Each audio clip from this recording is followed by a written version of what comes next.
साथियों नमस्कार। आज के इस कार्यक्रम के इस अंक में हम आप सभी का स्वागत करते हैं।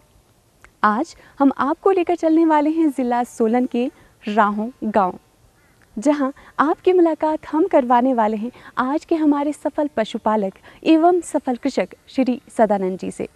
किसान साथियों, हम आज देखेंगे कि किस तरह से श्री सदानंद जी को पशुपालन व्यवसाय में रुचि हुई और किस तरह से वो खेतीबाड़ी क्षेत्र से जुड़े हैं। आज अपने स्तर में वो कितना सुधार पाते हैं, चलिए देखते हैं ये सब। शहर से दूर, चारों ओर शांत वातावरण, गांव में गूंजती बच्चों की किलकारियां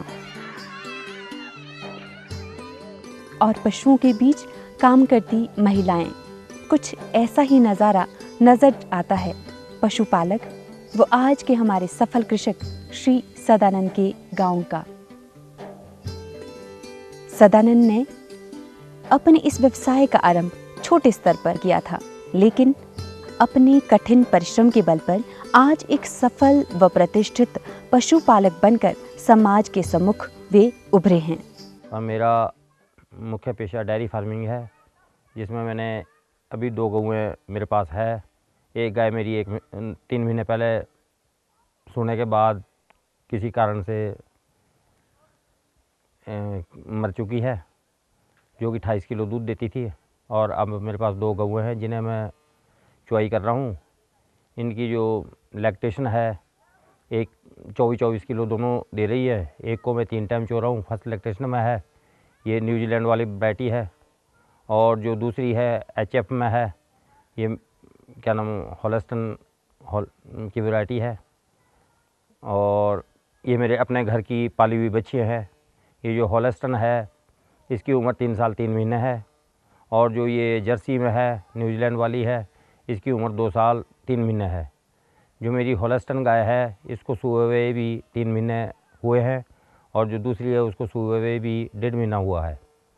दोनों 24-24 लीटर दूध दे रही है। और इनके लिए मैं तूड़ी देता हूँ, अपना हरा घास देता हूँ और फीड देता हूँ। इनको मैं एक टाइम में कोई 4.5 पौने 5 किलो फीड देता हूँ प्रति एक को।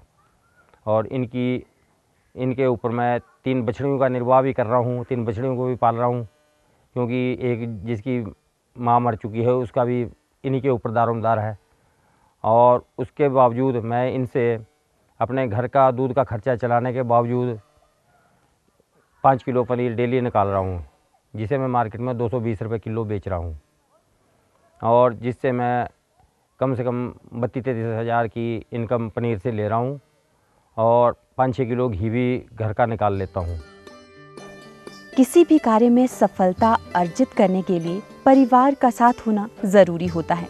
श्री सदानंद के पूरे परिवार का उनके इस कार्य में भरपूर सहयोग मिला। उनकी पत्नी, बेटा व बहू भी उनके साथ कंधे से कंधा मिलाकर इस कार्य को आगे बढ़ाने में अपना सहयोग करते हैं, जिससे न केवल उनकी आर्थिकी में सुधार हुआ व परिवार का पालन पोषण भी अच्छे से हो रहा है।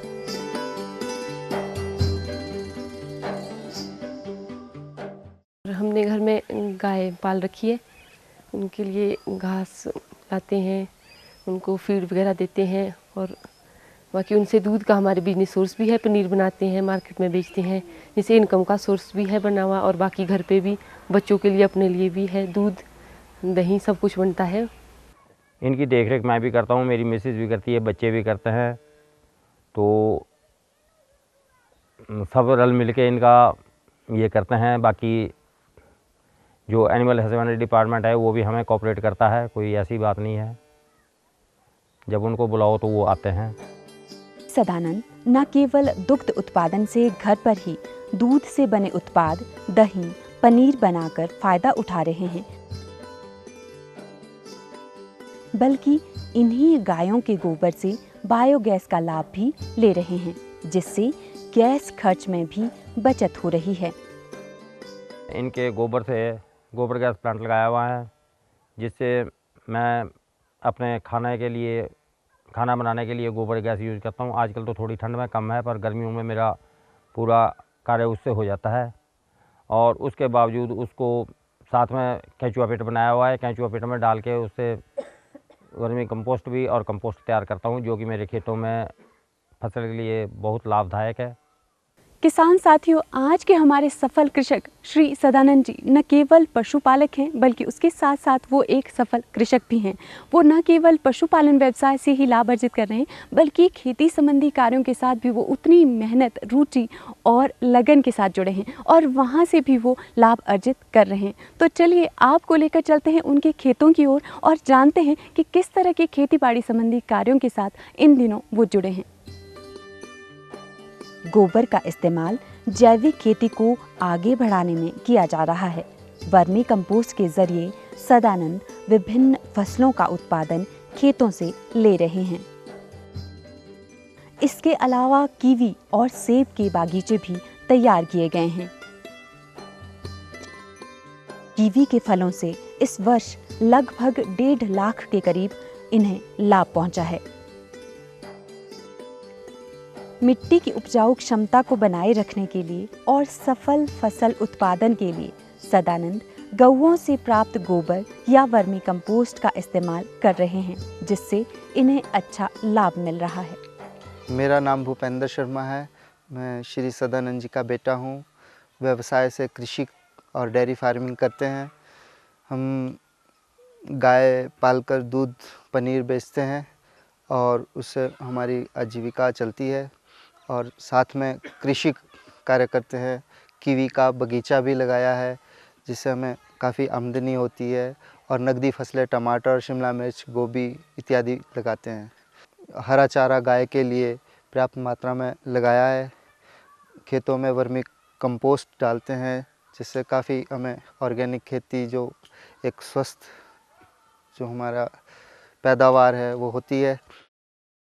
अब आपको हम मिलवाने वाले हैं एक सफल पशुपालक परिवार के साथ। जी हाँ, उसके लिए आपको हम लेकर आए हैं ज़िला सोलन के गांव माशड़ू।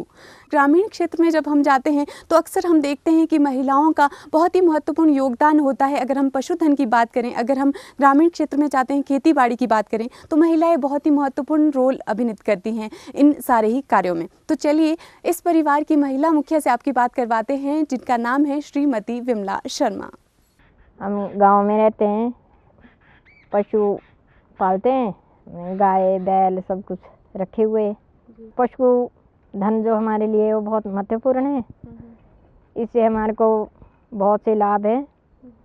और गाय के तो दूध तो हमारे लिए देती है, लेकिन इसके गोबर से हम अपने ज़मीनों के लिए खाद पैदा करते हैं। और गाय के गोबर से उपले भी बनाते हैं। और हमारे यहाँ कच्चे मकान होते हैं, जैसे घर में उनको लीपते हैं। घरों को भी लिपा जाता था पहले। और इसका जो गौमूत्र है उसको हम स्प्रे के रूप में प्रयोग करते हैं। और इसके जो गोबर से खाद तैयार की जाती है वो हम कणक में, मक्की में ऐसे डालते हैं। और पौधों में भी इस्तेमाल किया जाता है, जिससे हमारे को बहुत फ़ायदे हैं। और जो गाय हमारे को दूध देती है उसका हम अपने लिए तो प्रयोग करते ही हैं, लेकिन बाज़ार में भी बेचते हैं। इससे हम जो हमारे को दूध बचता है उससे हम घी भी करते हैं अपने लिए, दही, मक्खन, छाछ भी बनाते हैं। तो पशु से हमारे को बहुत सारे लाभ हैं और इसका हमारे को फ़ायदा भी है। पहले पहाड़ी गौएं होती थी, भैंसें होती थी। अब दिन प्रतिदिन हमारे को सुविधा मिल रही है। अब हॉस्टन टिक्के, जर्सी टिक्के, जिससे कि हमारे आगे की पैदावार अच्छी नस्ल की हो रही है। पहली बार हम करनाल में गए, वहाँ पर हमारे को पशु पालने के बारे में ट्रेनिंग दी गई।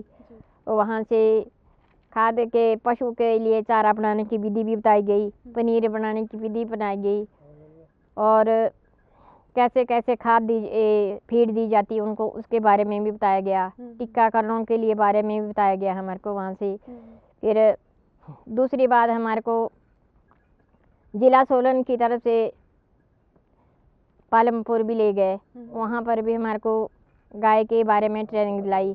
अभी जैसे आपने देखा, हमने आपकी पत्नी से जाना, श्रीमती विमला शर्मा जी से, कि पशुधन का उनके लिए क्या महत्व है और वो कितना उपयोगी पाते हैं पशुधन को अपने लिए। अब आपके माध्यम से हम अपने किसान साथियों को ये संदेश देना चाहते हैं कि पशुधन का जहां हम उपयोग करते थे मात्र दूध के लिए, लेकिन दूध के अलावा भी पशुधन हमारे लिए बहुत महत्व रखता है। तो आपके माध्यम से जानना चाहते हैं कि वो महत्व क्या है, जो कि हमारे किसान साथियों को जानना भी ज़रूरी है। पशुधन के रख रखाव, देख रेख एक महिला का ही कर्तव्य नहीं है, वो उसके सहयोगियों का, मर्दों का भी कर्तव्य है।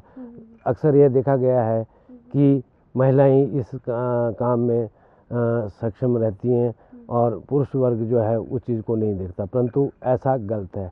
जब स्वयं पुरुष भी इस काम को देखेंगे तो अच्छे तरीके से हो पाएगा। इसके अलावा इसके बहुत सारे फायदे हैं, जैसे पशुओं के गोबर से खाद बनाई जा सकती है, एक जैविक खाद बनाई जा सकती है, केचुआ खाद बनाई जा सकती है। पिछले 10 दशकों से खाद का उपयोग बहुत अधिक हो रहा है, जिसके विषय में वैज्ञानिकों द्वारा यह बताया गया है कि इससे हमारी भूमि जो है खराब हो रही है। इसलिए गोबर का जितना अधिक उपयोग किया जाए उतना अच्छा है, और अब लोग इसका उपयोग अधिक कर रहे हैं। केचुआ खाद के लिए सरकार द्वारा अलग अलग स्कीमें दे रही है, और इसके बारे में ट्रेनिंग करवा रही है, जो ताकि एक अच्छे तरीके से फसल का और पर्यावरण का वो उपयोग हो सके।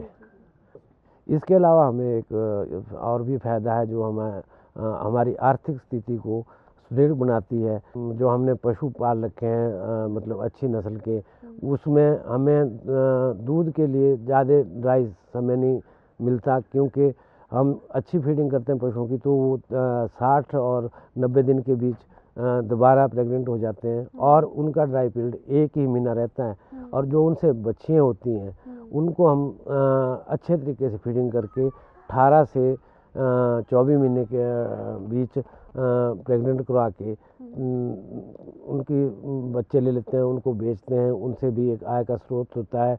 जो किसान है वो एक यदि वो फसल पे ही निर्भर रहे तो उसका इतना अच्छा स्तर नहीं रह सकता। यदि वो उसके अलावा, कृषि के अलावा दूसरा भी काम करे तो उसमें उसका अच्छा व्यवसाय भी रहेगा और अच्छा वो भी हो पाएगा। किसान भाइयों, कृषि वैज्ञानिक हमें समय समय पर पशुधन के महत्व संबंधी जानकारी देते रहे हैं।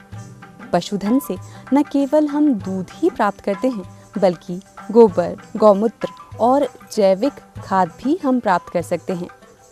कृषि वैज्ञानिकों का मानना है कि यदि भविष्य में वर्षा की मात्रा कम भी होती है तो भी पशुधन से प्राप्त होने वाले इसी गोबर, गौमूत्र या जैविक खाद के प्रयोग से हम जमीन की नमी को बनाए रखने में सफल हो सकते हैं, जिसे हमारे ग्रामीण क्षेत्र में कार्यरत पशुपालक पूर्ण करने में लगे हुए हैं।